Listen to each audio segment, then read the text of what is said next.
Hello everyone, very good evening. Welcome you all to this polity classes. So my name is Praveen Mishra, guys. First of all, let me introduce myself. So I am your polity educator. Okay, I'm having around 7.5 years plus of experience in teaching. Okay, and I have been assigned to teach you guys with the subject that is Indian polity, right? Okay. So I'll just wait for a minute or two so that others, those who are about to join, they are joining as well. Yeah, good evening, everyone. Yeah, hello guys, good evening. So before we start with this subject, okay, I would like to ask this one single question to all of you. What is the subject all about? Have you guys have any knowledge like what is this subject all about? How do I define the meaning of the word polity? इसको अगर मुझे justify करना or define करना हो, right? So what am I actually reading? Okay, I understand. शायद पहली बार polity पढ़ रहे हैं आप. Okay, so obviously won't be having this exact knowledge, right? But no worries. So still try. I would like you guys to try. Yeah. Good evening, everyone. Good evening. Good evening. Government. What am I reading? Government. Okay. The constitution and its working in the functioning of the country. Okay, Abhishek, good. Constitutional rights and our system, science of how the administration works, working of the Constitution of India. Okay, fine. So basically, remember this thing, fine, good enough. We are dealing with the working of government. Okay, and constitution, right? Working of the government and the constitution, along with, okay, the most important definition, please note it down as well, understanding the rules or regulations, basically the laws of a country. Okay, rules, regulations, and basically the laws of a country. This is polity. One thing, please लिख लीजिए इसको.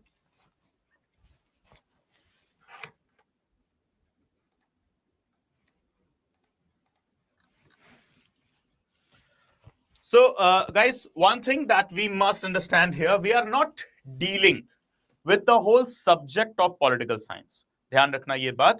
Okay, everyone, please. That political science is an umbrella term. Okay, so it is what? A very big discipline. Often students misinterpret this that we are studying political science. No, we are not studying political science. It's a huge subject. हम political science का एक segment पढ़ रहे हैं. We are just reading and understanding one of the segment of political science. Okay, a branch of political science that we call it as polity. Right? It is having multiple branches. Right? It's not just having one single branch. It is having multiple branches. And we are reading one such branch that is known as polity. Right? So please be assured. Okay, please make it clear that we are not going ahead with the whole of the political science. वो आपके syllabus का part ही नहीं है. It's not even part of your syllabus. Right? We are dealing with just one segment, that is polity. Okay? Right? Last slide, yeah, it's here. Please note down if you want to note.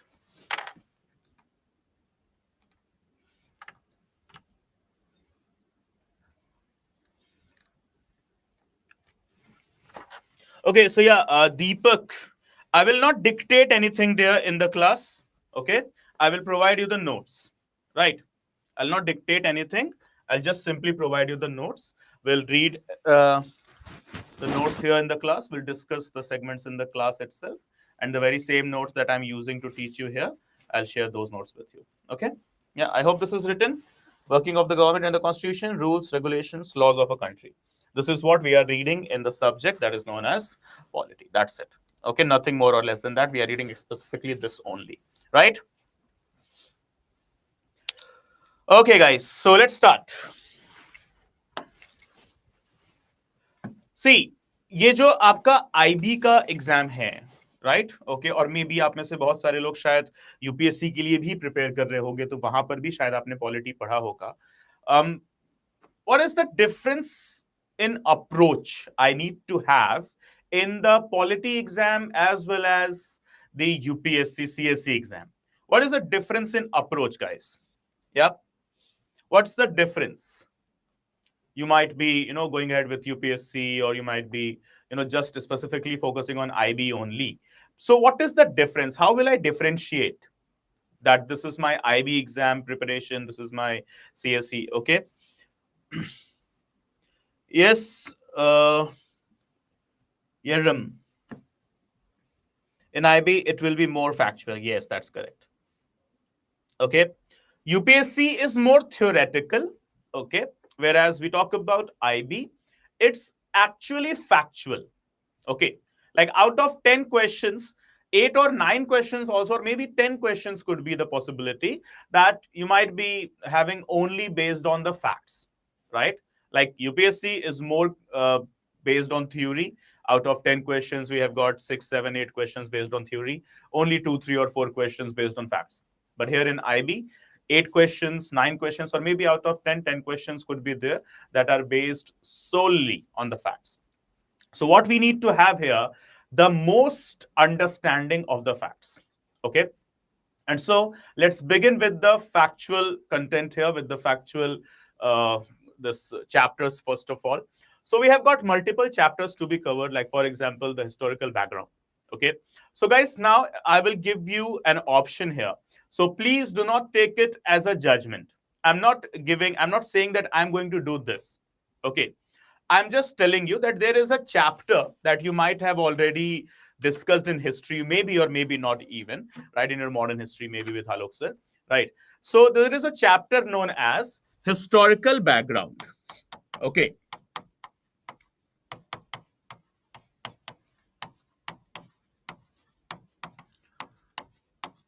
This is a chapter. Are you done with this chapter? Anyone? Okay. I don't think so. Maybe or maybe not 50-50. No. Yeah. No. Okay. No problem. So I'll just provide you the notes. Okay. Medieval. Fine. No. Fine. Okay. I'll just provide you the notes of this chapter. Okay. And what you can do is you can just read it by yourself, because in my opinion, there is nothing to be taught in this chapter. Right. Okay. There is nothing to be taught in this chapter. Okay. Once you are done with your modern history, are you guys done with your modern history? Not yet started? Yeah. Okay, fine. So once you guys are done with that modern history subject now, then only this historical background chapter will make any difference. Okay, right? So what you need to do right now is I'll provide you the notes. I'll provide you the PDF right away. Okay, but don't read it now. Okay. Or if you want to read, you can read it. Okay. And if you find any difficulty, then please let me know. I'm available to help you. Right? Okay. So what I'll do is right now, I'm just skipping this historical background chapter. And in case you want me to, Nini sir, you teach us in the class only. Okay. I'll take this chapter again. I'll take this chapter for sure. Okay. Content revolving around the Charter Acts, the regulating acts, and everything. Okay. Yeah, we are starting. No, dear Deepak, there is no possibility to explain it in one slide. Okay, it's like waste of time only. There is nothing known as to be just explained or displayed in one slide. Okay, important points only I will teach. Okay, almost nil, 0 to 1, almost nil. So it's better for us. Okay. Polity will provide you on an average, I believe, between 10 to 15 questions. On an average, 10 questions you can keep minimum, right? Okay. So we'll move forward with the next chapter here. Okay, this one. That is the making of the Indian Constitution, starting with the historical thing only, that we call it as the Cabinet Mission Plan. Okay. So when India, we got this thing that we are going to get independent. Okay. So in the year 1946 only, it was declared that by June 1947, the British, they will move out of India and India will gain independence. But it was a very big problem for the British as well. Right. For British also, it was a huge problem that when they came to India, there were many kingdoms available. Like we had the great Maratha kingdom, Sikh kingdom, Mughal kingdom, Nawabs, Nizams. Okay, we have got many kingdoms with us, right, at that time. But the year 1946, all those kingdoms are gone. All those kings are gone. Now there is no Rajputana kingdom. There is no, Maratha kingdom anymore. There is no Nawabs. There are no Mughals. There are no Nizams, right? So there is, scarcity of an all India centralized power. So by 1946, the British, they decided to call on these major parties, like for example the Congress as well as All India Muslim League, and to ask that what you guys are planning. So the only proposal that was kept, it was that we are going to have the democratic state. Though it was very clear that there would be two states for sure, but yes, the official this official settlement, or you can say the official establishment of Pakistan was not there. Okay, Pakistan was a country which was right now under delegation, under discussion. Officially, Pakistan was not established, it was not created. So, though 1946, there was just one nation, that is India. Now, when it was decided that yes, India will become a democratic state, for the first time in the history of human civilization, India was about to become a democratic state, right? Since the Indus Valley civilization to this 1946, the thousands and thousands years old history, for the first time we were going to taste what is known as democracy. Okay, so in order to help Indians, okay, the Indian leaders basically, the British government at the time, they called a mission to India, and that is termed as what? You can watch this image. It is named as Cabinet Mission. Okay, so what is this Cabinet Mission? So they came to India to help Indians to make up a constituent assembly. Through the help of this constituent assembly, India can make its own constitution, and with the help of the constitution, India will be able to make its own government. Okay, so how the chronology goes? Okay, chronology goes exactly like this. So a cabinet mission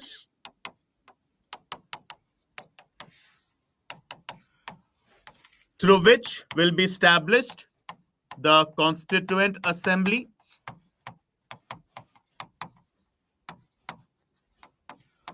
Through this constituent assembly, constitution will be created, and through this constitution, the government and the governance of the country will be created. Okay, so what is the chronology? Cabinet mission, constituent assembly, which made the constitution, that ultimately led to the establishment of the independent government of India. Okay, guys, right?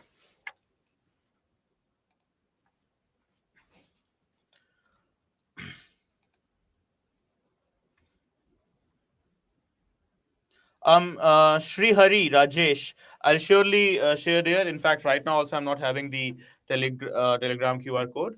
Okay. Deepak, I'm really sorry there. Okay. What all I write on the slide, I can't attach everything in the PPTs because I'm a very staunch, and a very strong opponent of spoon feeding. Okay.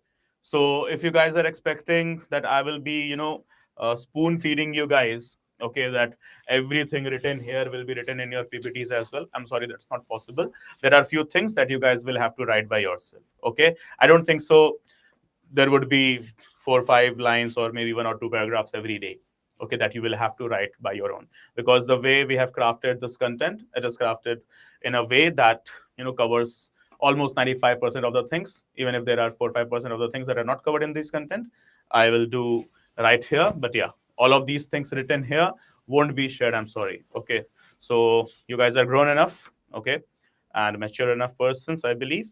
Okay, so please be very sure that you sit with your pen and paper in your hand. Okay, yeah. Sir, are you gonna make us write the notes? No. What would be the respective resource for polity to be followed for the exam? Dear Tush, well, only my class notes, dear. Only. Okay, that's it. Nothing more and less than that. No book I will suggest. Okay, no reference material I will suggest. That's enough. Okay. NCERT is not needed there. You don't have that much time as well. Okay. And if you want to read NCERT, in case you are willing to read NCERT, So what I can suggest, you can go through the 11th and 12th class of NCERT only, not even 6th to 12th. 6th, 7th, 8th, 9th, 10th, you can skip. Okay. Go ahead with the 11th and 12th class of the NCERT only. And that too is not very thoroughly needed. You can go through, you can just, skim the pages. Okay. That's it. Right. Okay. Harsh, I'm not so sure there. I haven't seen the APFO syllabus. Okay. 10 questions, Gatha, on an average. Yeah, true. There is no time for standard books from scratch. What's our topics? Okay, we are dealing with Indian polity. We shall be discussing with the making of the Indian Constitution, starting from this cabinet mission. Okay.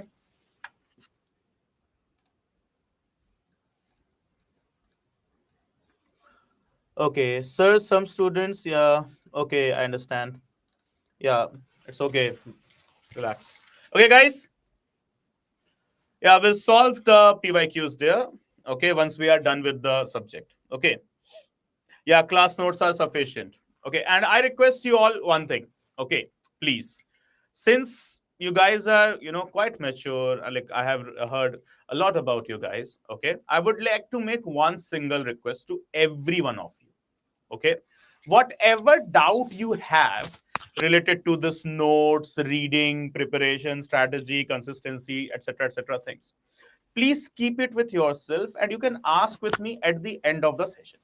Okay, during the class hours, try to ask only doubts related to the topic.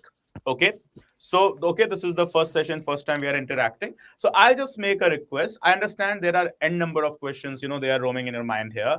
Okay, I understand, and that might be disturbing you as well. Totally agreed.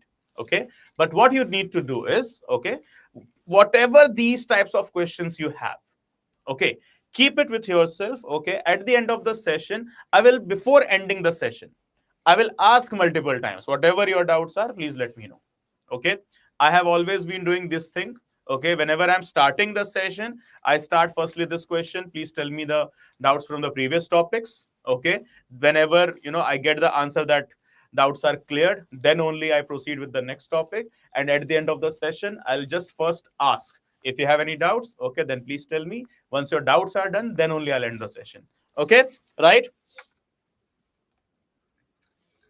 Rishabh, the main points are only written here, buddy. Okay, right? So the main points are written here only. The notes, they are in a very precise form, right? Don't worry, right? So here it is. Cabinet mission, Constituent Assembly, Constitution, Government. Okay. Now, if you just reverse this, right? If you just reverse this thing, okay. Government comes from Constitution. Constitution came from Constituent Assembly. And Constituent Assembly came from Cabinet Mission. Okay. So exactly the hierarchy is, right? Okay. Now let's see the features of the Cabinet Mission Plan, what we have. On 16th May 1946, the dates are quite important. Okay, so exactly the date is what? 16th May 1946. After extensive consultations with the Indian political leaders, the Cabinet Mission proposed a detailed plan with the following provisions.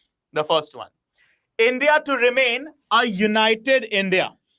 Remember, as per the Cabinet Mission Plan 1946, there was no mentioning of this so-called not so good friendlyhood terrorist state. I call it always Pakistan. Naam Pakistan hai, harkate napak hai. The name is Pakistan. Unfortunately, I hate this country very much. Right? Okay. The name is Pakistan. Actions are all napak. Right? So I'm sorry for this. Whenever the name comes out, I feel very. Let it be. So, India to remain what? A united union only. There is nothing known as, okay, Pakistan. So, the mission categorically rejected, right? This cabinet mission plan said, Jinnah, get lost, right? Okay. So, rejected the demand for Pakistan. Guys, please, I hope you are getting the points. Okay. right? 1946, exactly 16th May 1946. Take, this is cabinet missions establishment, and what they said, no to Pakistan. Okay, terming it impractical. They were impractical then also, they are impractical right now also. Just correlate with the facts, you will be able to memorize them. Right? Impractical, right? These Pakistanis are always impractical. Right? खाने को आटा नहीं, कश्मीर चाहिए. Right? So, impractical. Instead, it recommended that India remain a united union. One single India. Right? So, provincial groupings were done. The British, they tried the best to put the last nail in the coffin. Okay, these British, they tried their best, okay, to put the last nail in the coffin through the plan. Okay, and the plan is to divide India last time on the grounds of territory. Okay, to divide India on the grounds of territory. So that later on, with the help of this division, when the unification of the country would become almost impossible, they might get another opportunity to control the nation again. Right. So this was the last attempt by the British to restore their power. Okay. They knew it very well that now we'll have to provide the independence, but they thought that let's provide them an independence in a way that within next couple of years, they will only come back to us and they will ask that, oh, please, my dear Queen, the great British Parliament, please come back to India again. So the last nail in the coffin is here, as you can see. What they did, okay, so they divided the territories into three bloody groups. And what are these three groups? So Group A, the name is Group A only, the Group B, and the Group C, right? As you can see, the division crafted by them, how lethal it was. Group A, that is Madras, Bombay, central provinces, that is modern day Madhya Pradesh region, Madhya Pradesh, Chhattisgarh region, united provinces as in modern day Uttar Pradesh, Jharkhand, and not Jharkhand, sorry, Uttar Pradesh and Uttarakhand region. Then we have got Bihar as in modern day Bihar, Jharkhand, as well as parts of West Bengal. And then we have got Odisha. These are Group A states, those who are considered as Hindu majority provinces. Okay. Then they created Group B states. That is Punjab. Punjab as in the present Punjab that what we have in our country, and the Punjab that we lost to Pakistan. Okay, during partition. So Punjab, northwest frontier provinces, as in including the regions of Rajasthan and Gujarat, Sindh, as well as Balochistan. Okay, they are considered to be Muslim majority provinces. Finally, Group C. Group C is what? Bengal. Bengal as in the West Bengal as well as the East Bengal. That is right now present day Bangladesh. The Bengal region, okay, as in not just the West Bengal presently we have. Bengal, that is West Bengal presently we have in our country, and the Bangladesh that we don't have as of now. Okay, so Bengal as well as Assam to be the Muslim majority provinces. Okay, so guys, please have a look at this for a minute and let me know once you are done.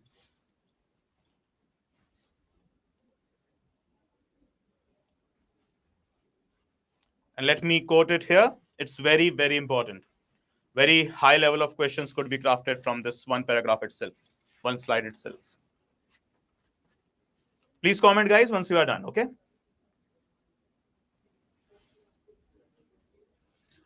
No, Tush, you don't need to write them. If you want, you can just make some sticky notes with them, okay? I'll just provide you the very same PDF after the session, okay?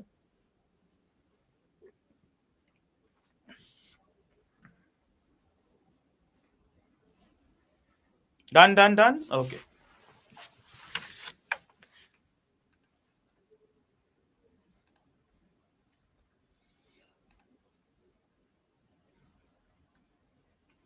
RJ, Rajasthan and Gujarat. Lokesh, because how can they be combined? See the geographical locations, na? Right? See the geography. They are in the easternmost corner. and they are in the westernmost corner, right? So combination was not possible. Okay, that is why different groupings were done. Okay. Why did we divide it into provinces when we rejected the proposal of C? Tush, it was not our proposal, dear. It was not the proposal given by Congress or Muslim League. Okay, right? It is the proposal given by the cabinet mission. As I stated, I think you didn't hear clearly, that this was their last attempt of the British to provide the internal disturbances and turbulences inside the country so that nation can never be divided and never can get united. They are always quoting here, okay, to have united union, united union, united union. But what are they doing? Dividing the union, and dividing the union. That's it. Okay.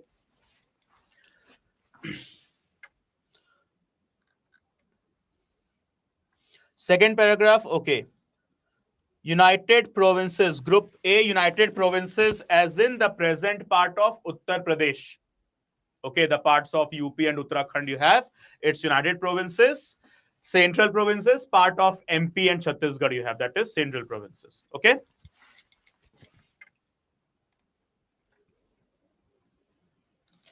Shri Hari Rajesh, they're very good question, buddy, but I don't think so it is anywhere related to our topic. Okay, so if I answer this question, it will take excess 5-10 minutes for me because it's a very it needs a very comprehensive answer. Even in short, it can't be explained. So I suggest please keep this comment copied with you. At the end of the session you can ask. But yeah, simply it's geopolitics. Okay, Balochistan is our prime agenda these days to get it independent. Okay, to get its independence at the earliest possible time so that we can secure our western borders and we can destroy our not so good friendly neighborhood Pakistan. Okay, that is what, and we are doing it. Don't worry. Have trust on those unknown men, and very soon you guys could be those unknown men as well. Okay, you guys are going to join the IB, right? So Balochistan is our priority. Got it, everyone? Any other questions from the same point? No?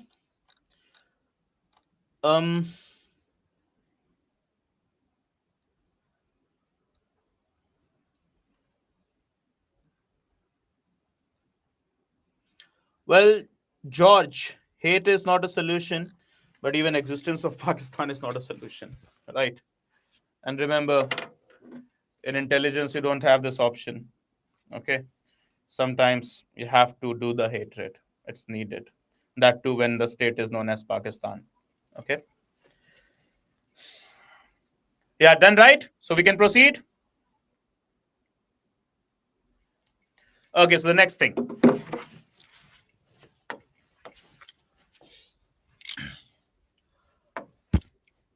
Now, you will able to understand that why, okay, I am calling it as the last attempt of the British to distort India so that we can never become integrated and united. Here we go. Autonomy for the provinces.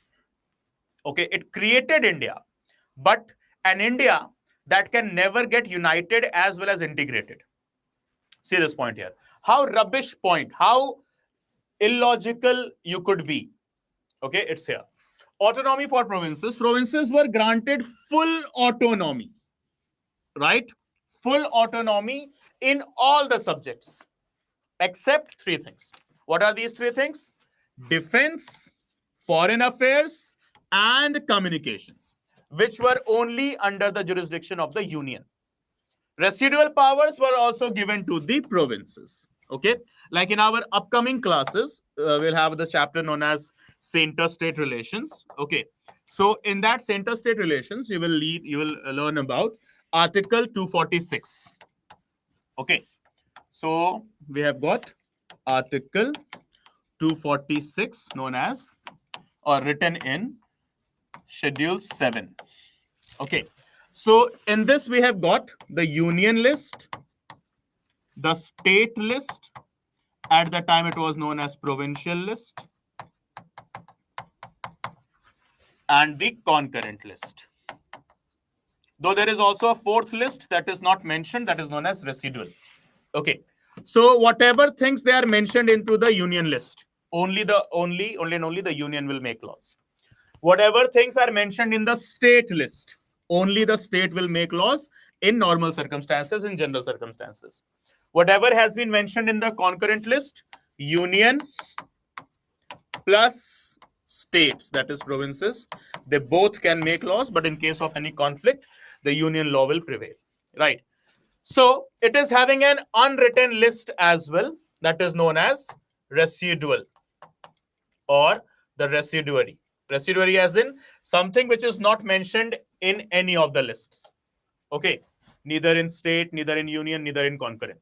Okay, and who has the power to legislate in the residuary?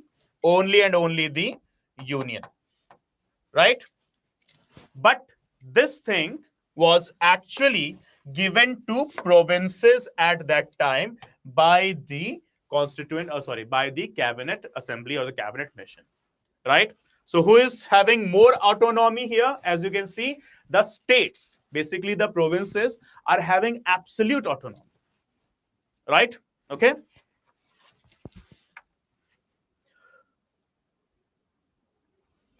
So what about the subjects which were not at that time?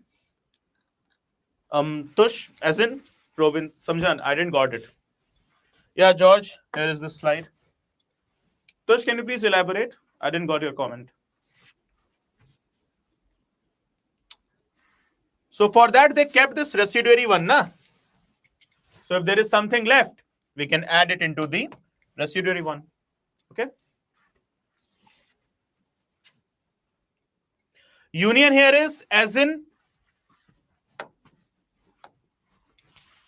like this is the nation, for example. Okay, this is the nation, and the central government is known as the union government or the central government. So the one which takes care of the whole nation, okay, united and integrated, it is known as union. Okay, and here are the provinces. Okay, so these provinces, okay, they are having, for example, in this way, okay, they are having their own, right? So they're known as the states. Okay, so union, that is prevalent pan India, throughout India, that is union. Okay, like central. Okay,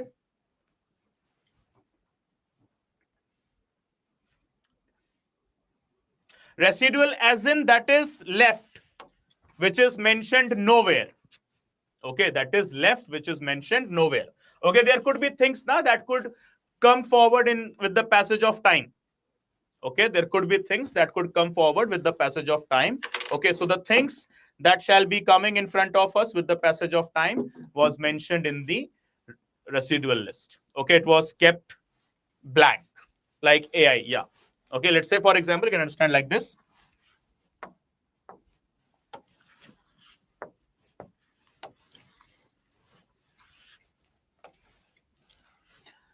Let's say in union list, for example, 1, 2, 3, 4, 5 points are written. In state list, 1, 2, 3, 4, 5 points again. In the concurrent list, okay, once again, 1, 2, 3, 4, 5 points are written. Okay. Obviously, right, with the passage of time, like yes, cybercrime comes in or anything, okay, extra, anything new could come in. So where we should write that? Okay, so for that, okay, Constitution has kept another one, okay, another list here that is known as residuary. And it is kept blank. Okay, no mention, nothing mentioned. It is kept blank. And who has the power to legislate? Union. Okay? Understood?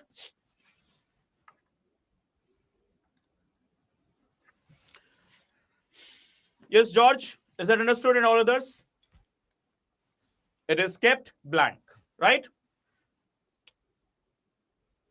Any recent example for residuary list? Yes, you can consider this one as someone quoted here as well. Cybercrime, okay, or anything that is related to the farmers, anything that is related to digital connections, okay, There are many things. Defense. Drones are part of defense. Okay. Right now, as per the present constitutional scheme, residuary power is with the union government. As per the proposal of the cabinet mission, it was to be given to the provinces. Okay, this was the. See, we didn't follow cabinet mission's plan and the cabinet mission's proposals because things drastically changed in the year 1947 with the establishment of this country. There's another one, Pakistan, right? Okay, things drastically changed. Concurrent as in where both of them can legislate. Okay, concurrent as in where the union plus the states, they both can make laws. Okay, that is known as concurrent. All set, guys? Understood? Can we proceed?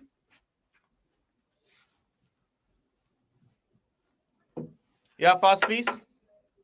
Yes, sir. Okay. Fine. So as you can see, this cabinet mission tried its best. Okay. So it provided majority of the powers to whom?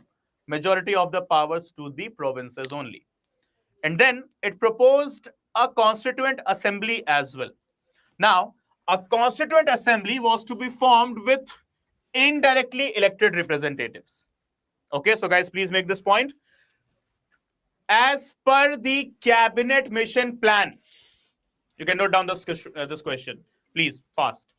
As per the cabinet mission plan, the representatives of the constituent assembly were to be elected directly or indirectly. So it is indirectly, right? As per the cabinet mission plan, these are few pointers that you need to write. Okay, as per the cabinet mission plan,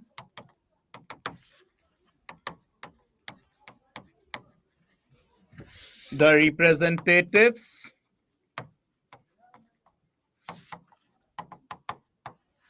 of the constituent assembly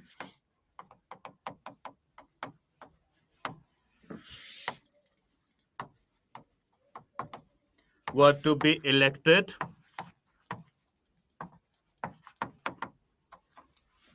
indirectly. Okay?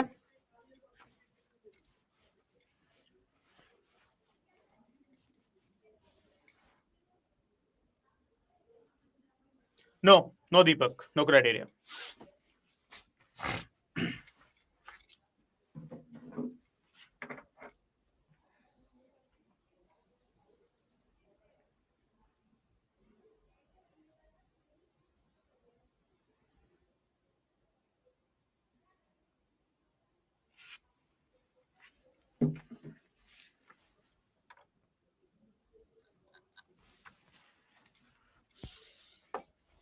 Right? So, indirectly represented. Take next. Provincial legislators would elect members using proportional representation, and princes from native state would nominate their representatives. Okay, simply speaking, all the members were coming indirectly. That's it. Next, separate constitution for groups. Now, as you can see, Group A, Group B, and Group C. 3 groups of the provinces were there, right? Nominated from the princely states, yes. The nominated members, they are coming from the princes through the princely states. Okay. So they had Group A, Group B, and Group C based on religion only. Group A for Hindu majority, Group B and C for Muslim majority, right? And now they are providing what? They are providing with the separate constitution for all the groups, right? They're providing separate constitution for all the groups. So the provinces in each group were allowed to form or draft their separate constitutions, right? Well, they showed some leniency. Thanks, British. However, after the first general elections, okay, however, after the first general elections, any province could choose to exit the group or reconsider the union constitution after 10 years. Okay, after how many years? 10 years. So what they basically quoted that every province, every group can have their own constitution. Okay, fine.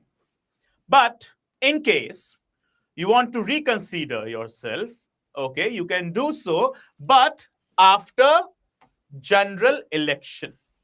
Okay, after the first general elections are done, any province could choose to exit the group. So what type of union is this?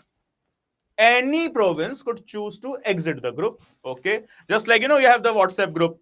I will exit anytime as per my will, right? Lol.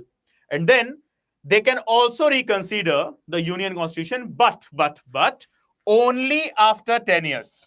So these 10 years were kept by the British as their freezing point.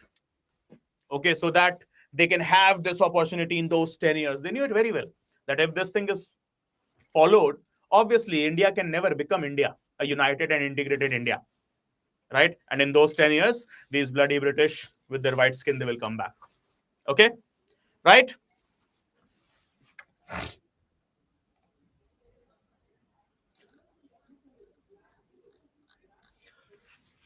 Not united province, they're province. All the provinces that are united, okay, they could exit anytime. Don't get confused between provinces that are united and united provinces. This united provinces is a place that is present termed as UP, Uttar Pradesh. Okay, and provinces that are united, that are groups, Group A, Group B, and Group C. Okay.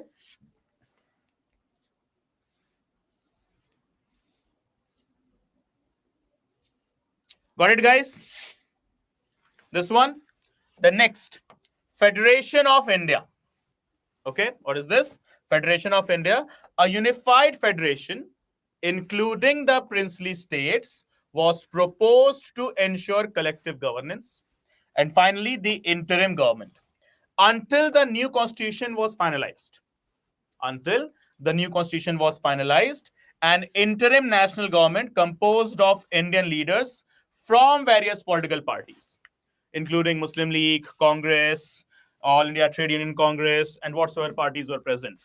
Okay, they were to make the interim government, and all members except the Governor General would be Indian.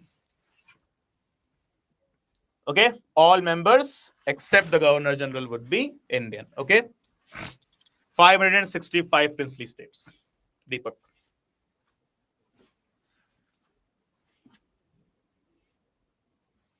And Tush, is your doubt clear?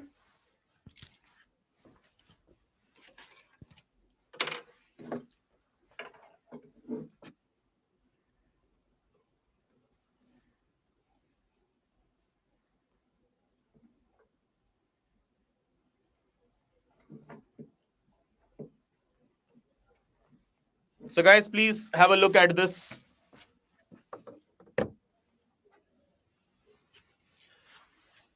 There, Joel, George, let me come to the collective government's point first, okay?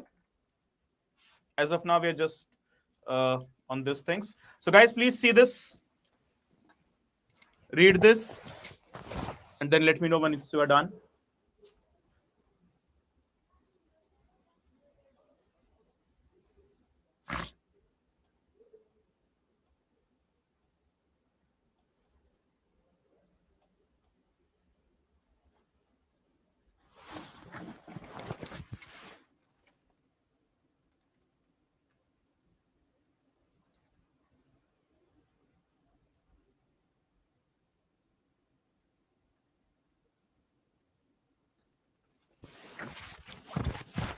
Haman, you have given me 4 question marks. What should I understand with this question marks? What is the exact doubt? Didn't understood the third point of separate constituents. Yeah, okay, wait.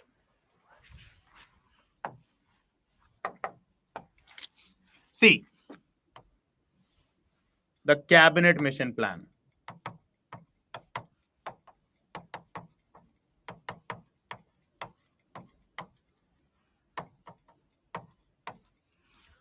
What they proposed? Okay, they proposed the Group A, Group B, and Group C. Group A with Hindu majority, Group B with Muslim majority, and Group C with Muslim majority again. Okay. Now, each and every group, okay, each group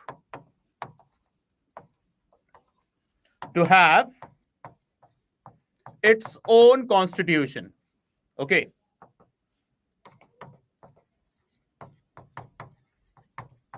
This was just the action of the British, okay, to not let India have unification and integration. Okay, so each group to have its own constitution. Okay, only defense, communication, and foreign affairs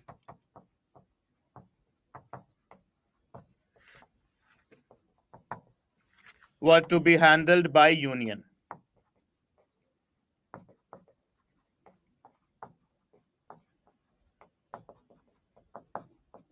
Okay. Then groups can reconsider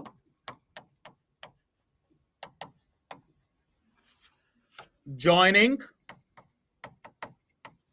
or exiting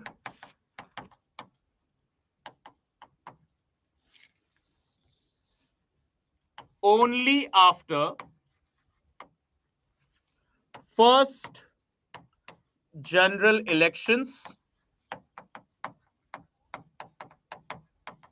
or at least after 10 years. Okay? Right? Now, interim government. What do you mean by the term interim government?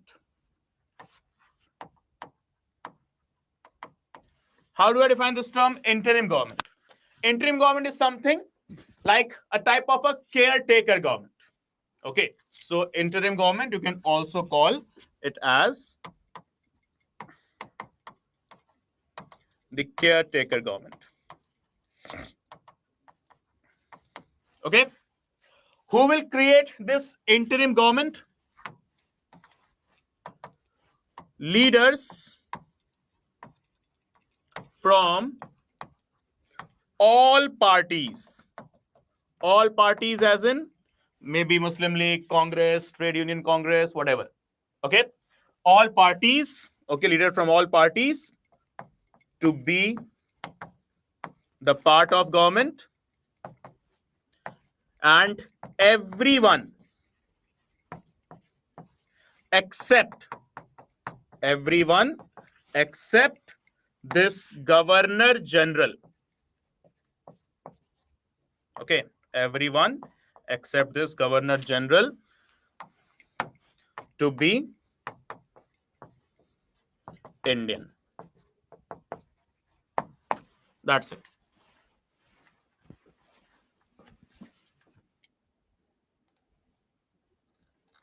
Whole groups as well as the states in the groups, they can join or exit. Okay. No, dear Rajesh, federal and feudal are different. Two different.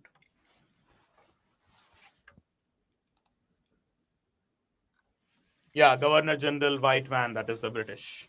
Bhuvesh. Vested means given. Okay. Yerrim, if I'm pronouncing your name correct, Yerrim, right?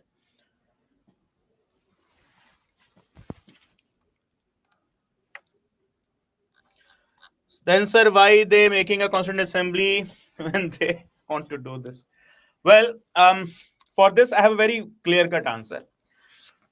Let's keep a planchet, okay, and switch off the lights, burn the candles, and call in the,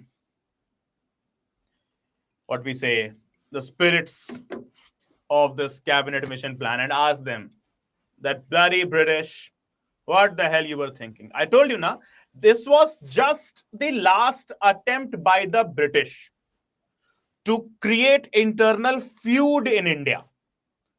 Okay, to not let Indians have an environment of integration and unification, to let Indians fight that divide and rule concept, right? This was the last attempt. As you can see, they are giving independence, but what type of an independence? It's just like, that statement, na, I love you, but as a friend. Abhi, you are confused whether I should be happy, or I should be sad, right? Okay. Now CIA has taken over the job. Well, that's too sarcastic, but that's correct. Okay, got it? So in that very same way, they are giving independence, but yeah, dude, I love you, but as a friend only, right? Yeah. Now you decide whether it's the thing to be get happy or sad. Okay. Only three affairs: defense, communication, and foreign are under union. Yeah, the consolidation of group A, B, and C, that is union. Okay. चलो वो crush भी नहीं है, crush होता तो ठीक ही होता. Got it, guys? Yeah, just showed the candy to the kid and then snatched. Exactly like this. Okay, got this one, all of you? Fast, please.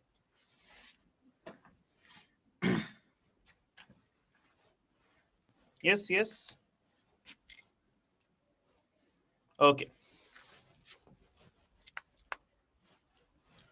So this is the proposal. Now, who were the members of this cabinet mission? Okay, who all were the members of this cabinet mission? Okay, so the three people, okay, there were three people in this cabinet mission plan. So it is Patrick Lawrence, Stafford Cripps, and A.V. Alexander. Okay, so the three people are here. Stafford Cripps, a name that you might have already read or heard in the Cripps mission. Okay, this Sir Stafford Cripps, who came to India, okay, along with the Cripps mission in 1942 when the Quit India movement was going on, right? So the very same way, okay, the very same person after 4 years, okay, he was again part of the cabinet mission, okay. So Stafford Cripps, Lord Patrick Lawrence, and A.V. Alexander, okay. These were the names. Expected question.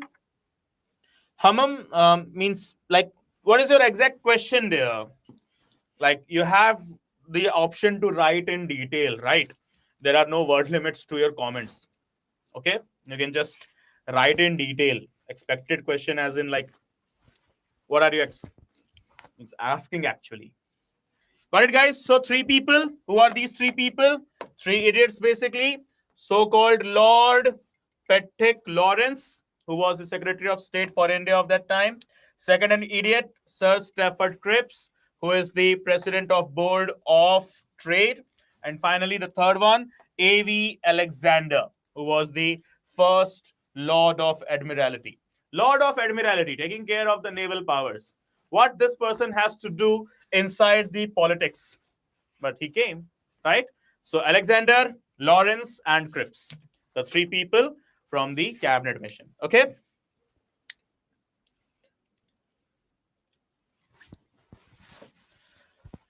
So why do we put sir of these Al Bhuvesh? I'm still trying to figure out this answer. Okay. No answer I have. Ask the leftist historians who write the history books of our country. Do we need to remember the designation? Well, not exactly. The names are enough. Okay.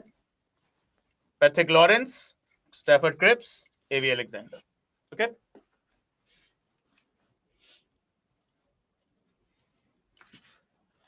That's it. Moving to the next. The DAD, Direct Action Day, 1946. People call it Gatha. If you don't write Lord, is it a problem? Well, I don't think so. That's much of a problem. Okay.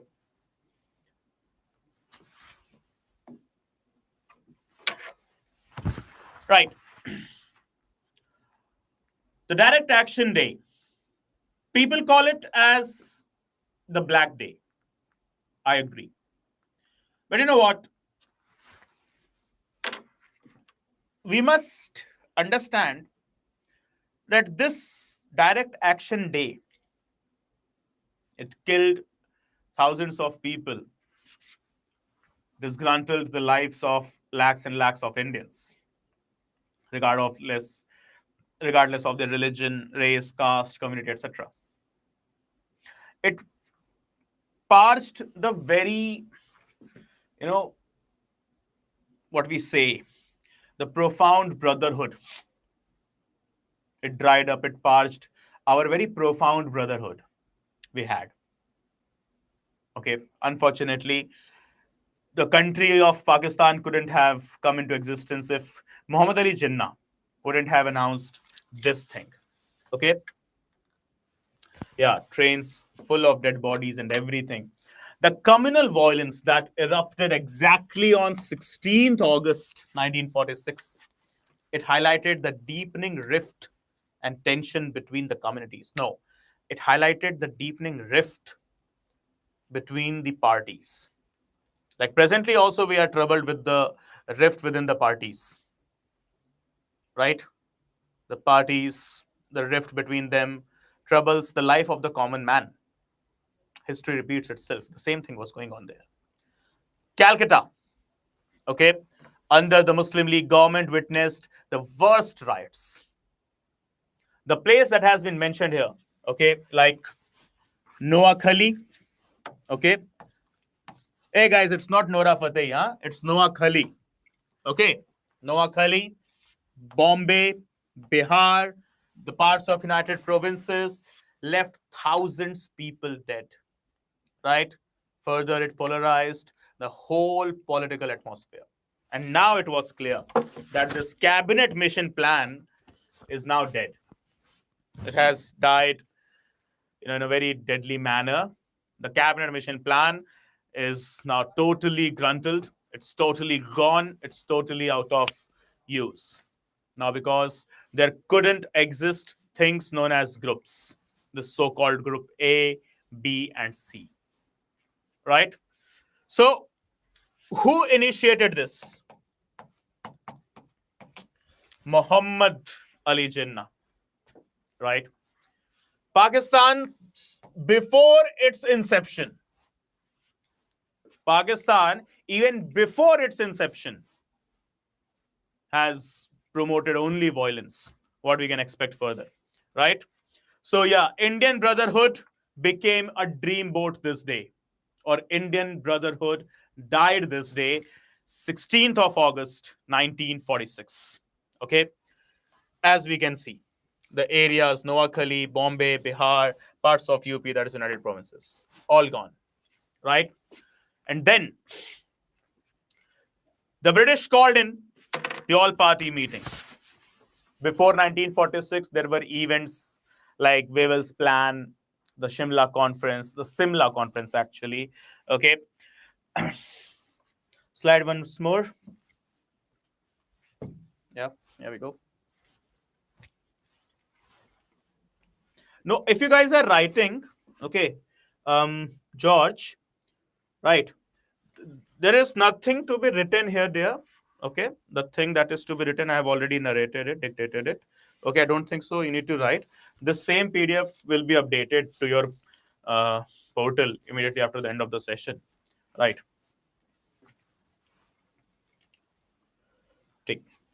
Okay. So when all of such things happened, so British, they called in this all-party meeting, and it was like, what do you want to do? So it was like, okay, we want to have a separate India and a Pakistan. But still, somehow, okay, the local leadership and the national leadership, they got succeeded in creating an interim government along with Congress and Muslim League.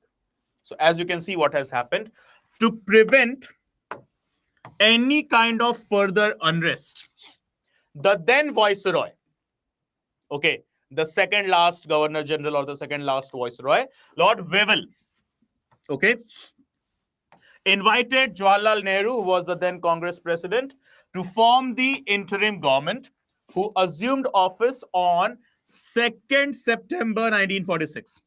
So if you see, Jawaharlal Nehru became Prime Minister of independent India.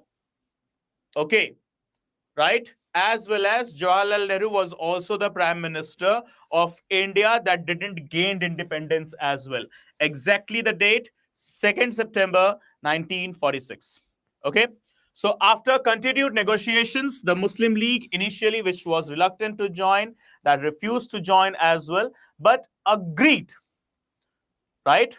Agreed exactly 1.5 months later, you can see, okay, on October 26, 1946, right?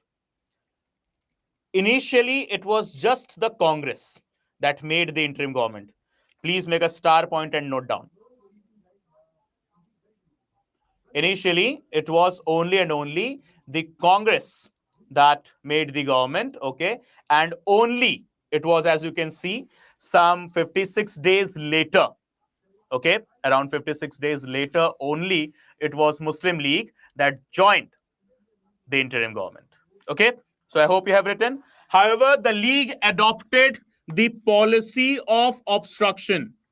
They came in there to only be the obstruction, right? So adopted an obstructionist approach within the interim government, opposing all the decisions taken by the Congress and any other kind of appointments. And this created a very wide and a hostile working environment, making it nearly impossible for the two parties to function cohesively, right? So what they did, the Muslim League, they joined the interim government, but with just one intention, that we'll go in there, we'll create ruckus, we'll create nuisance. We will just disturb the whole working of the government and not let this Congress work. And will compel the white-skinned British to come in and divide the nation once and for all. And unfortunately, these idiots, they got succeeded. Right? Okay?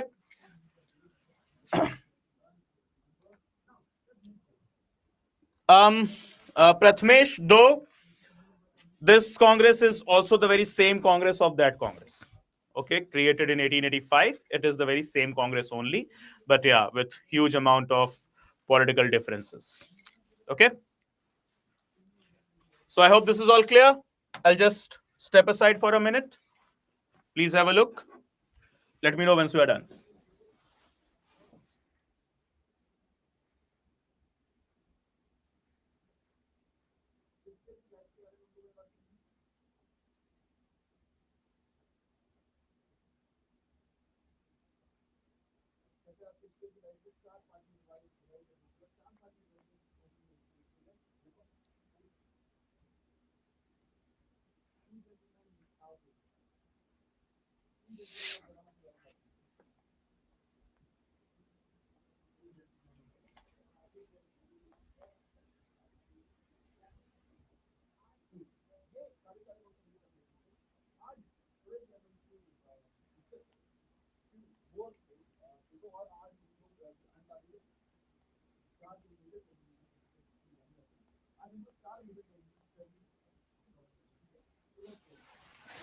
Done? Okay.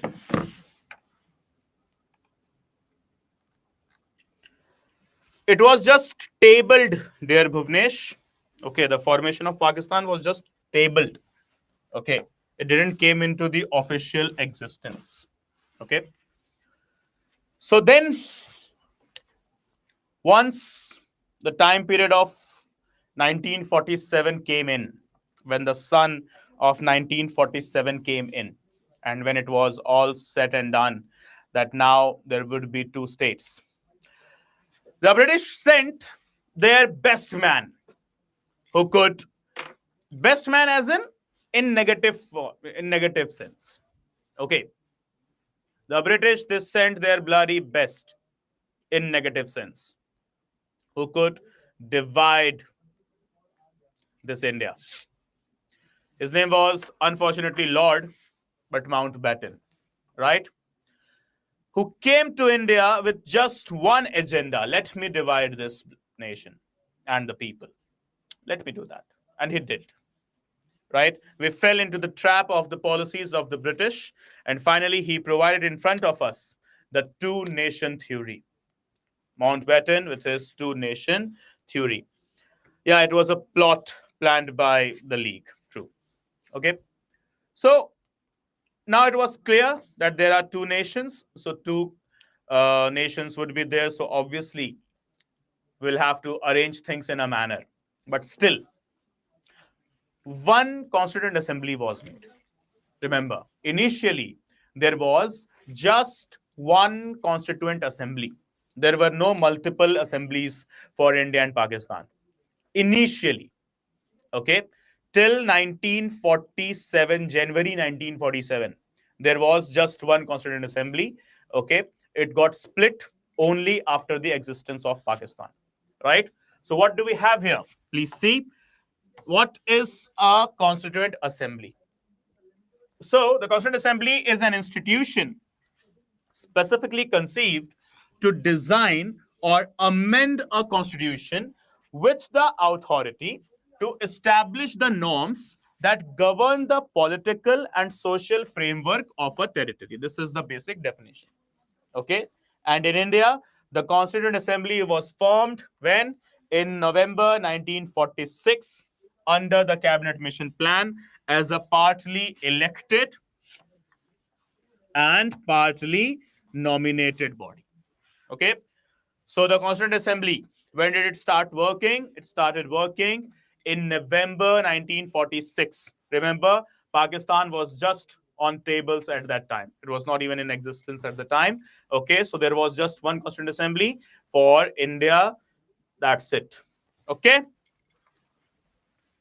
Sir, Jinnah obstructed intentionally to make it clear that they must make Pakistan. Yes, it was the conspiracy, and the obstructionist policy was also out of that conspiracy only. Okay, so got the definition with the Constituent Assembly, right? So what it is? An institution specifically designed or conceived to design or amend the constitution. Okay, with an authority. Authority of what? To establish the norms that would govern the political and social framework of any territory. This is what the definition of Constituent Assembly is. Okay, and in India, the Constituent Assembly came into existence through the Cabinet Mission Plan of 1946. And when it came into existence exactly in November 1946. That's it. Okay.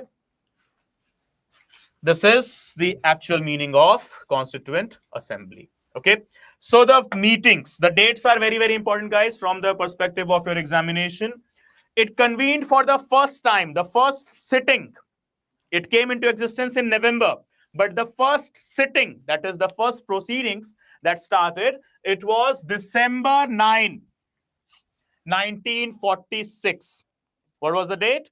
9th December 1946 was the first date. Guys, I hope you guys are just noting these important lines, okay? Though all of these things are written as well, okay? But also, please do note, okay? Dear Prathamesh, wait. So it convened for the first time on December 9, 1946 to draft and formulate the Constitution of India. Okay. So it took 2 years, 11 months, and 18 days.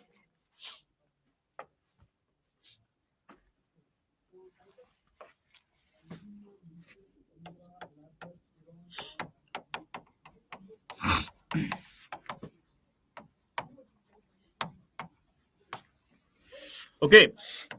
It took 2 years,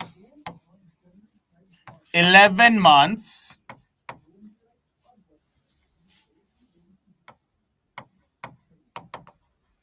and 18 days to complete the Constitution. Okay. 2 years, 11 months, and 18 days to complete the Constitution. This is what Constituent Assembly did. Okay. So from 9th December, if you see, 1946, if you calculate 2 years, 11 months, and 18 days. Okay, from here, right? So exactly the date will come 26th November 1949. So when did our Constitution completed? It got completed on 26th November 1949. Okay. Now,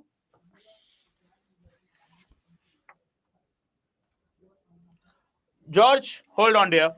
We'll discuss this. Hold on. 26th November 1949 is celebrated as which day?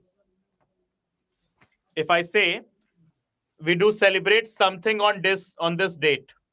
Okay. So 26th November 1949 is celebrated as which day? Very good. Constitution Day. Yes. Remember, Constitution got completed on this day, but it got applied 2 months later. Right? On exactly, we know it, 26th January 1950. Now, what do you think if I just ask this question? If Constitution of India was ready on 26th November 1949, then why it got implemented 2 months later, that is on 26th January 1950?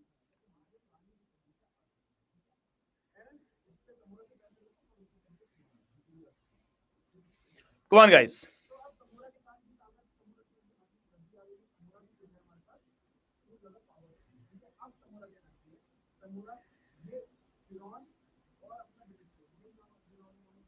Okay, I'll repeat the question.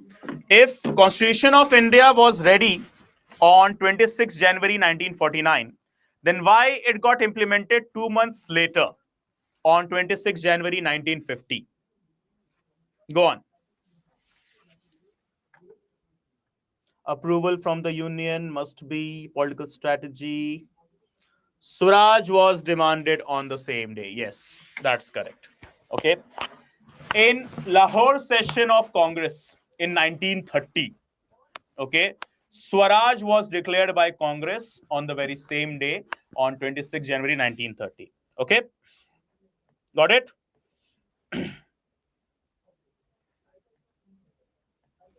So the Constituent Assembly thought that it has been already 26th November. Let's wait 2 months more. We will be commemorating the 2 decades of the declaration of Purna Swaraj, right? So on 26 January 1950, we declared Purna Swaraj in 1930 in Lahore session. So hence, as a result, the assembly waited 2 months more, okay, to commemorate the 2 decades of Lahore session and implement the Constitution of India. That's it. Purna Swaraj was announced by Congress in 1930, Rajesh, not 1950. Okay? Yeah. Okay? So here it is mentioned partly elected and partly nominated body. So don't get confused.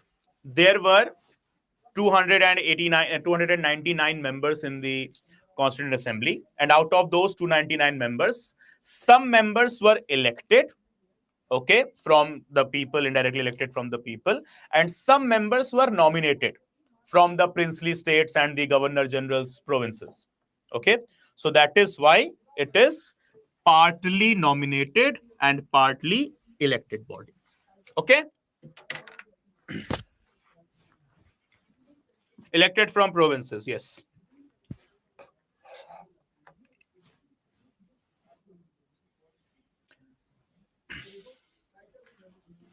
December 1946.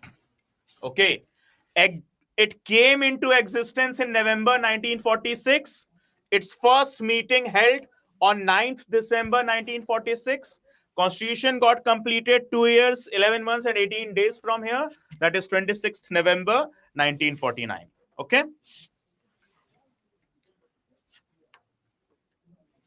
Even from suggestion. What suggestion, Prathamesh?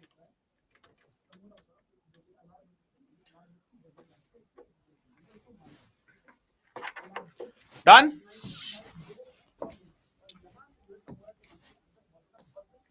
So here is the chronology.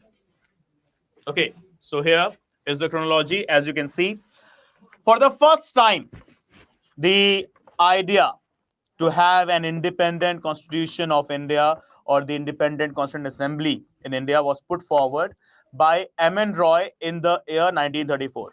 Okay, M.N. Roy as in Manbendra Nath Roy, a very famous Indian political philosopher. Okay, political as well as social philosopher, right? But though didn't gain that much prominence in our books, unfortunately. Okay, hold on there, hold on. So the idea of Constituent Assembly, it was what? Given by whom? M.N. Roy, right? Next, Indian National Congress, 1935, demanded for the first time a Constituent Assembly. 1934, M.N. Roy gave the idea, and 1935, Congress demanded it from the British. 1938, Jawaharlal Nehru declared the Constitution of Free India must be framed without outside interference, okay, based on the adult franchise, that is, only adult people would be voting. Okay, so 1938, it was Jawaharlal Nehru's statement. Then 1940, first time in principle, the demand for the assembly was accepted by the British in the event that is known as August Offer of 1940. Guys, don't worry, all of these events you are going to read in your modern history in detail. Okay, all of these events you will read it in your modern history in detail. So 1942, Cripps mission. Sir Stafford Cripps came to India along with the Cripps mission, which was rejected by the Indian leaders as well. And then 1946, cabinet mission plan was created. Okay, right? So this is the chronology starting from 1934, 35, 38, 40, 42, and 46. Next. The composition of the Constituent Assembly. Okay, guys, I believe everything is going fine with you guys. Okay, first assembly was presided over by Dr. Sachidanand Sinha. Okay, who was the eldest, senior most member. Okay, and then the assembly's president was chosen. Okay, Wavell plan there, it was just a plan that was represented by the then Viceroy of India in 1944, Lord Wavell. Okay, with regard to elimination of any kind of this animosity and the rifts happened between the Muslim League and the Congress so that India could be governed well. So Lord Wavell created a plan, and to discuss this plan, in 1945, he called a conference in the Shimla city that was known as Simla, Simla, Simla city, okay, which was the winter capital of the British, a summer capital of the British, basically, right? So, what happened? Wavell's plan was called for discussion in Shimla city, that was known as Simla Conference, okay? Wavell's plan failed, and so did the Shimla Conference, okay? Now, the composition of the assembly, as I stated, the assembly, when it came into existence, Okay, it was just one.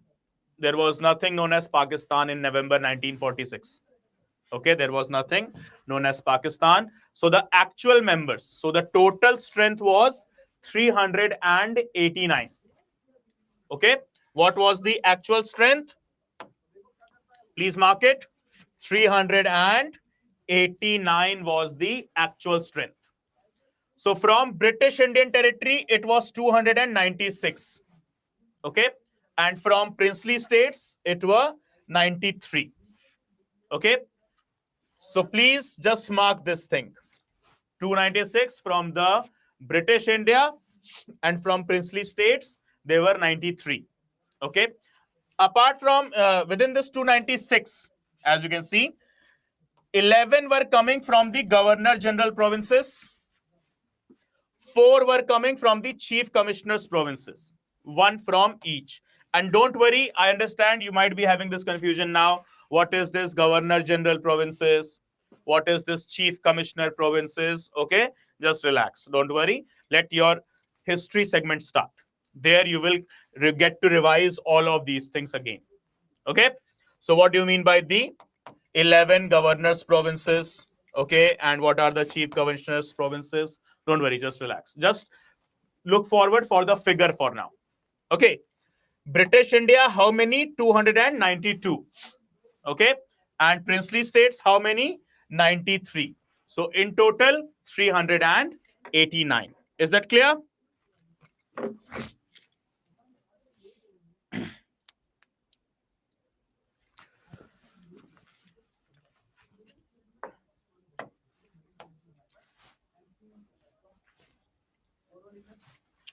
After the partition of India, which came into existence in exactly June 1947.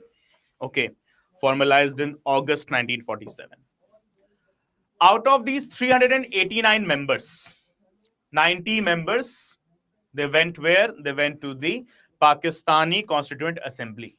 Hence, as a result, the actual strength, okay, hence as a result, the actual strength of the Indian Constituent Assembly was reduced to the figure of 299.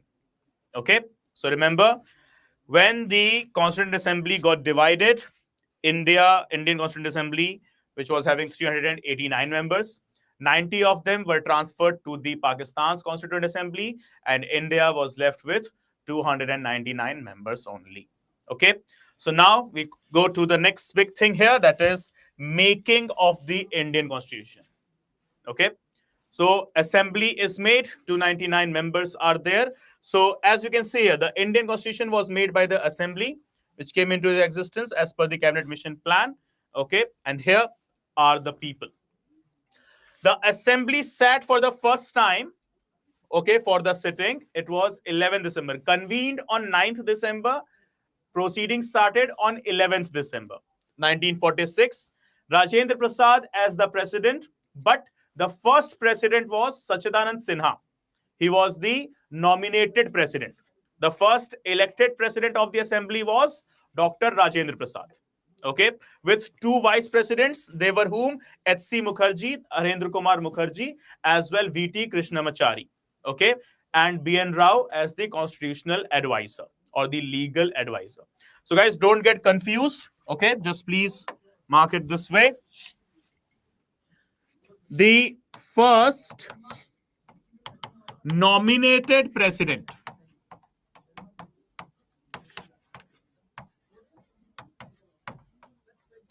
who is he? It is Dr. Sachidanand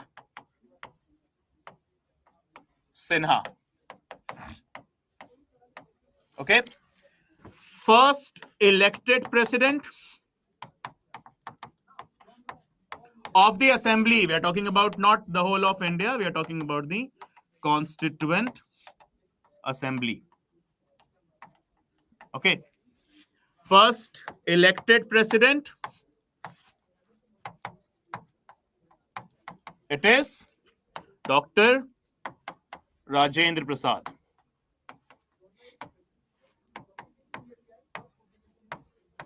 Okay, vice presidents,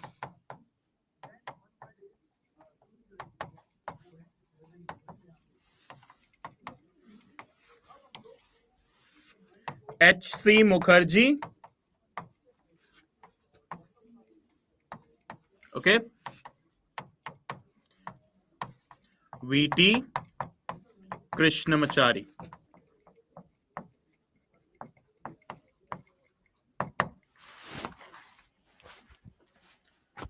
Please note it down. Okay.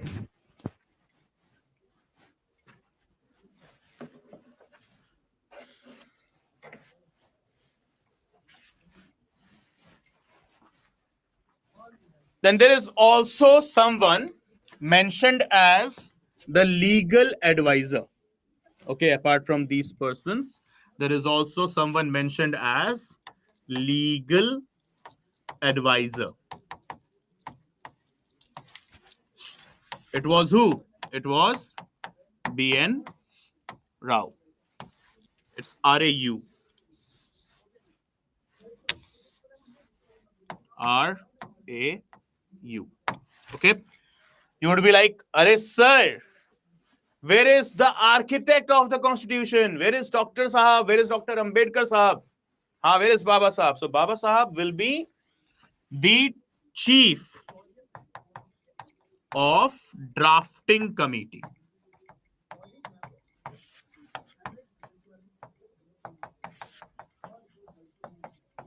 Baba Saheb Ambedkar.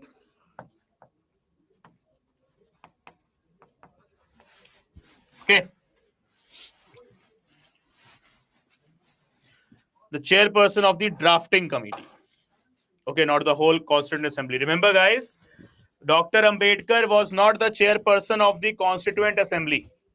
Okay, he was the chairperson of the drafting committee only. Okay, please don't get confused. Many of the time students have this misconception that Baba Sahib was chief of the Constituent Assembly. No, he wasn't. Okay, it was Rajendra Prasad only. Okay, and later on, it was Baba B.R. Ambedkar, okay, who became the chief of the or chairperson of the drafting committee. Okay.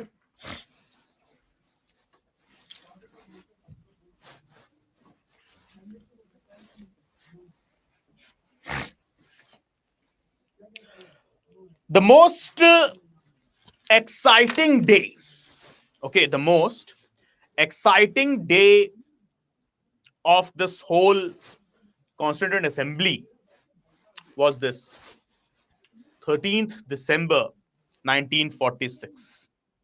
Okay. A scenario where, this big gate is opened with some flashlights coming from back, and Chacha Nehru, Mr. Jawaharlal Nehru, is walking in the assembly with a folder in his hand like this. Okay. So he's holding a folder in his hand like this and is walking in, right? And every person, right? No, not Gateway of India. It was the gate of Constituent Assembly of India, right? So every person is excited that day. That today, Pandit Ji is going to represent something extraordinary, right? Today, Pandit Ji would be like, yay.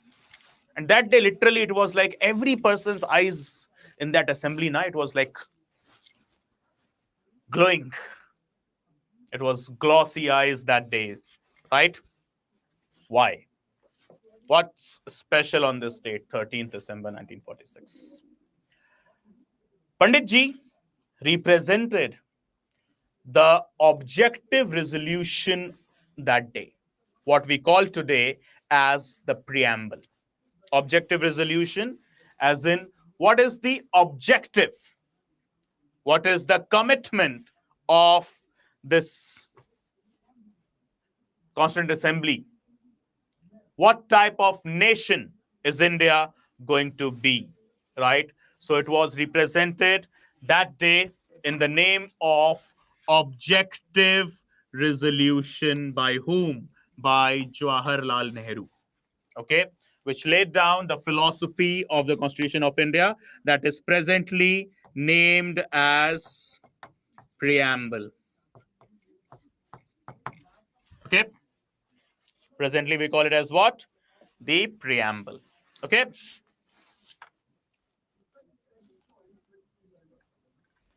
Well, if they simply asked the president, the first president, then you'll have to answer Dr. Rajendra Prasad.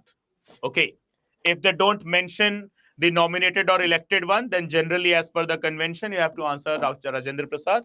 But if they ask, the word is mentioned there. Who was the first nominated member?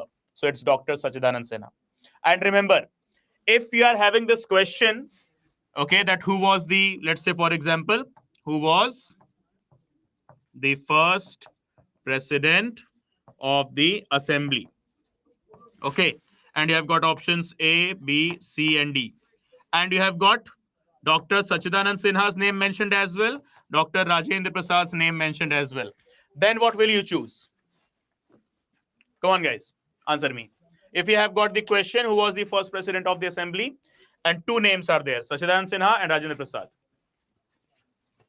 A or B? A? Yeah, that's correct. A. Dr. Sachidanand Sinha. In case it is. Okay? Sachidanand Sinha.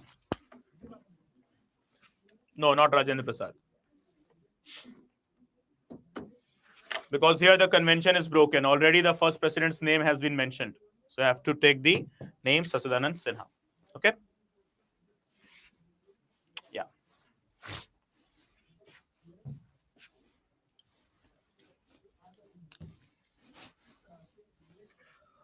So there are some committees that we need to mention, okay, that we need to understand. Some important committees, the names are here. Okay, as you can see, very, very important committees are here. The names are mentioned here. So, Rules of Procedure Committee, Rajendra Prasad. Steering Committee, Rajendra Prasad. Remember, one person was handling multiple committees. Okay. Then we have got Staff and Finance, once again, Dr. Rajendra Prasad. Credentials, A.K. Iyer. Order of Business, K.M. Munshi. States Negotiation Committee, Jawaharlal Nehru. Flag Committee, Rajendra Prasad. Committee on Functions of Assembly, G.V. Mavlankar. Okay, so the names. Then Advisory Committee on Fundamental Rights, Minorities, Tribal Affairs. Okay, it is Sardar Patel. Powers Committee, again Jawaharlal Nehru. Constitution Committee, again Jawaharlal Nehru. Provincial Constitution Committee, Sardar Patel. Drafting Committee, now it is B.R. Ambedkar. One of the most important committees, it is Dr. B.R. Ambedkar. Okay, so this is it. Right? Next.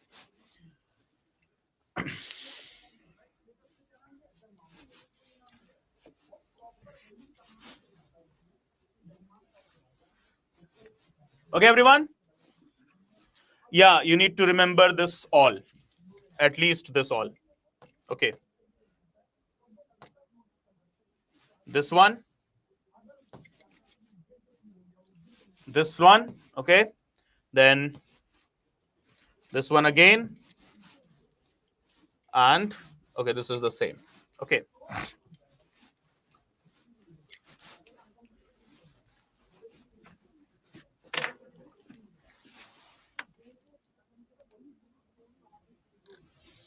No, same dear. I am calling it assembly in short, just Constituent assembly, the same. Okay.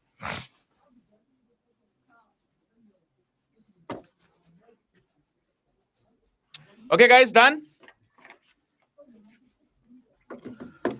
So, criticism of the Constituent Assembly. You have to just read it by yourself. I'll give this homework to you guys. Okay. And please note down where you can share your work and your doubts with me. Okay. So if you want to share your doubts over email, so you can connect with me here, praveen.1@studyiq.com. Okay. Or else you can share on my Telegram channel, that is Praveen_study IQ. or else you can also share on my Instagram account.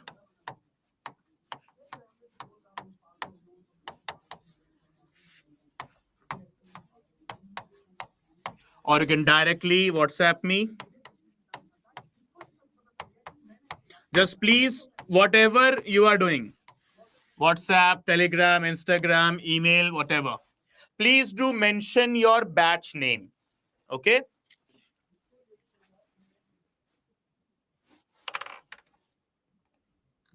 Kanika, they are not needed. Just take the name, not needed. Don't go into that depth. Okay? Just remember the name of the committee and who heads it. Okay? Don't go in such a depth, you'll get confused. There is not even time and not even any need. Okay? How many sessions from my side? Hamam, I guess 7 to 8 sessions or maybe 10 sessions maximum. Okay. Upload notes, the very same class portal. Okay. I don't upload the notes there. It's the work of the backend team. Okay. PYQ and practice questions will be discussed after completion of every 2 or 3 chapters. Okay.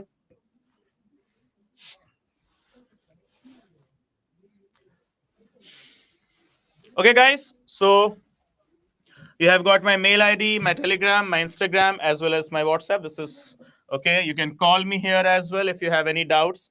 Okay. Means many of the times it happens that I'm not able to reply promptly. As right now I'm in the class, like I'm having my classes almost 12 hours a day, right? So I could be working, I could be having my class, or maybe I'm also, relaxing a bit. So it might happen that I might miss your text, okay, over mail or wherever. So in case if it is very urgent, you want me to address it quite urgently, okay, just please directly give me the call as well. Don't hesitate. Okay, you can just directly give me the call.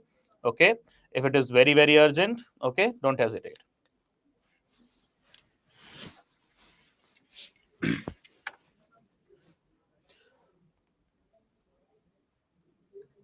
No, dear, that's not possible, Tush. Notes will be uploaded on the portal only. Level of questions, Deepak, as I stated in the beginning, dear, factual. Simply, who was the head of the steering committee? Okay, who was the head of the drafting committee?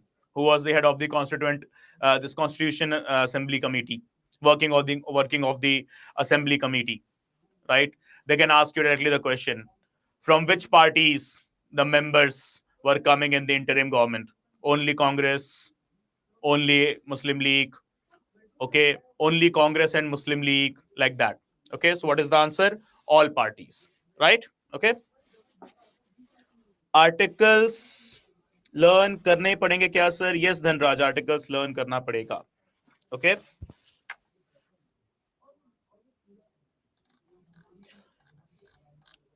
Yeah, dates could also be asked, Shantanu. Okay. Yeah, Hamam, PYQs, they're always better for analysis. Okay. I hope you guys have done with the analysis of PYQs. If not, then don't worry, we'll have the discussion. Okay.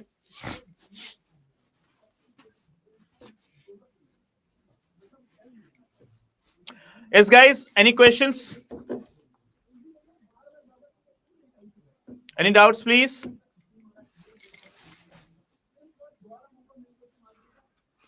I hope this is noted.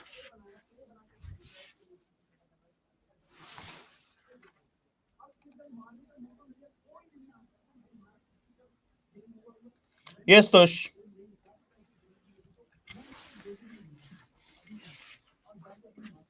Hamom, how old I am? I'm 31. Abhishek, have you joined class late? I guess I'm answering this question third or fourth time, on an average 10 to 15 questions. Okay. Yes, Tosh.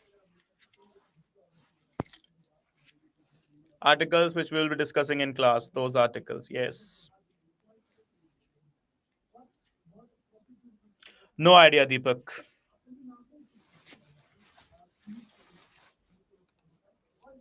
No, Bhuvnesh, that's not even necessary. Okay.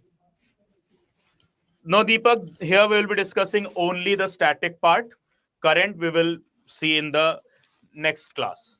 Okay, firstly, let's understand the static part. Dynamic one will be covered later. Okay, before your examination, obviously. Okay, as of now, we are concerned here with the completion of the static part. Okay.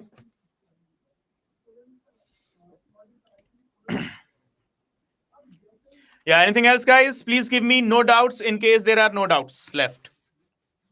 Please give me the comment. Let me know. No doubts in case there are no doubts.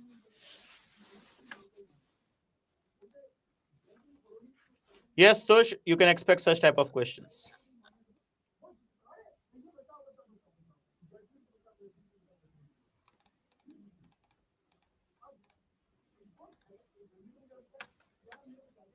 हाँ बिल्कुल धनराज, जितना पढ़ा रहे हैं उतना revise कर लीजिए. Okay, yeah, that's simple. Okay guys, so that's it for today's introduction class. Okay, I hope I am not too fast, I'm not too slow, and you guys are able to understand the way I'm teaching. Okay, so we have asking for current affairs magazine for IB exam. Where can we receive it? Yeah, sure, Deepak, I'll ask the team. Okay, and they might be working over it. Okay, I'm not so sure as this is not my department. Okay, but yeah, obviously things would be under process only, right?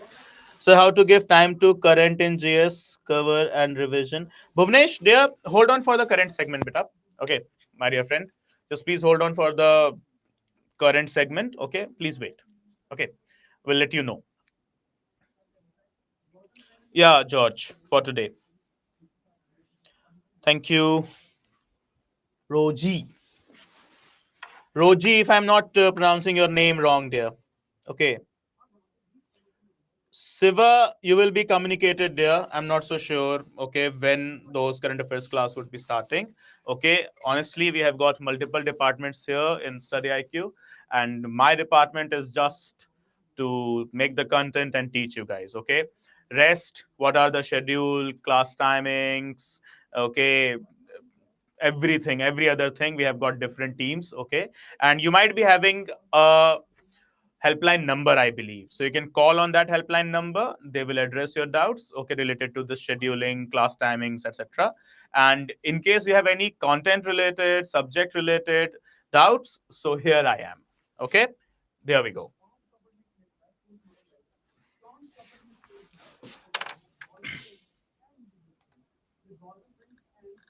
Not much, Rajesh, not much.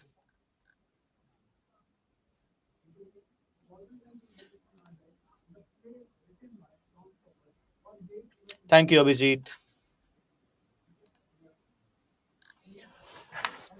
Well, guys, if you talk about the weightage thing, right?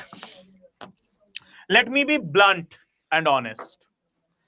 There is nothing fixed. We can just go ahead with average. So average, I believe 10 to 15 questions would be from polity, and the very same amount of, average, that is 10 to 15 questions, you can expect from current affairs as well. Okay, right? Is there any other PDF other than your PPT, sir? No need there, Yeram, no need. Okay. Yeah, Deepak, there are few tricks.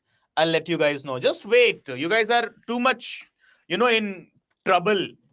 You guys are in too much mess. Don't create too much mess here. Stay relaxed. Stay calm. Trust me. Okay. Trust the process. Trust me. I'll discuss everything with you guys and will complete the polity in a manner. It will provide you whole satisfaction that yes, you are done with this subject. Okay. Until unless you are satisfied, I won't leave the class. Right? Okay. I'll share all the tips and tricks to learn the things. Okay. Just abhi to ये what is that song? अभी तो party शुरू हुई है. It's just the beginning, man. Right? We have got that one, ना? अभी तो ये पहली मंजिल है, तुम तो अभी से घबरा गए. हाँ? This is just the beginning, and you are stressed and feared here only. Relax, don't worry. Huh? Relax. Today we are just here with the introduction. We have not even yet started the mainstream polity. The things what we have discussed is the common chapter in polity and history, but still it is important to discuss in polity as well. So I do discuss it. Okay, right? Yeah, the class is done for the day. Okay. Prathamesh, I know much time, not there is much time. That's why I'm saying, nah. What do you mean you don't have much time left? So in case I'm having less time, so what does this explains? I must be, mugging up all the things all at one together and ultimately leading myself into the greatest level of frustration and irritation. Obviously not, right? Less time is there. Okay. Remember one thing. Time is less. Time is not short. The difference, understand the difference between two things. Okay? There is less time, not the short time. You're not running short with the time. Okay? We still have good ample amount of time and we can still cover the syllabus in a very holistic manner with analysis of the PYQs, model questions, current affairs, tips and tricks, everything. Okay? So mark my word today. Time is less, not short. Okay?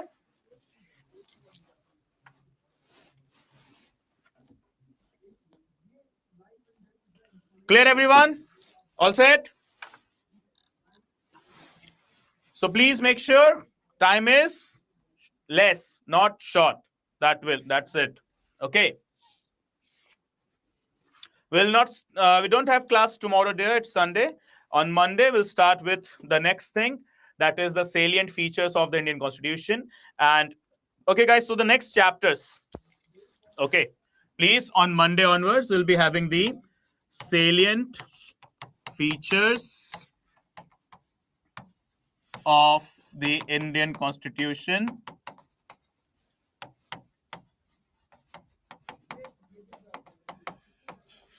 And next we have the very same day, Monday only, we'll discuss the next one, Union and its territory. And the third chapter, I'll try to cover at least 3 chapters. If they are small, like these chapters, they're not very big. Okay, so these 3 chapters, okay. 1, salient features. 2, Union and its territories. 3, citizenship. Okay, on Monday, in Monday's class. Okay. Yeah. Okay, guys. Good night. See you on Monday. You have Sunday tomorrow. Try to utilize it as much as you can and relax a bit as well. Don't be too monotonous. Okay, and don't overuse your brain. It might get hang as well. So you need relaxation as well. So utilize your Sunday, but get bit relaxation as well. Okay, and then let's jump into these chapters from Monday. Okay, guys. Good day. Servant out, notes by you and PPT by you is enough, right? Yeah. These PPT only, they are the notes, okay? And the backend team, they will upload the notes for today at the end of the session, okay? Yeah. So, Jai Hind, Jai Bharat, mere pyare deshwasiyon, and it's good night, okay? See you on Monday. Keep studying well.